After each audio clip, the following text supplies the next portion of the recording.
ఆగో గిది అందరికి తెలిసిన ఈపీ గిది చూపిస్తుంది ఏందో అనుకుంటున్నారా? గిదే చూపిస్తున్నా. కాకపోతే అక్కడ టైం చూడండి. టైం రాత్రి 2 గంటలు. అప్పుడు నాకు కడుపులో కుతలు వేసింది, ఆకలి వేసి ఏదన్నా తినాలి అని. అలాంటి చూడు క్రేవింగు అని క్రేవింగు అయ్యింది. అది మెల్లగా వండుకొని తింటున్నాను.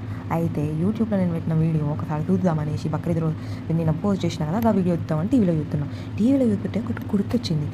మేక కోస్తారు కదా, కోసినాక దాంట్లో వచ్చే ఐటమ్స్ ఎంతమంది తింటారు? ఇప్పుడు బ్రెయిన్, తలకాయ కూర, కాళ్ళ కూర, బోటి, దానిది లివరు, దాని రక్తము, దాని ఊపిరితిత్తులు, కాళ్ళు, ఇంకా గట్టిగా చెప్పాలంటే మీట్ బాల్స్, అవి ఇవి అంటారు కదా. అంత పాష్ వాళ్ళు కూడా మన లెక్క కాదు, కానీ క్లియర్గా మన తెలంగాణ భాషలో వాళ్ళకాలంటే మేక పిచ్చల కూర.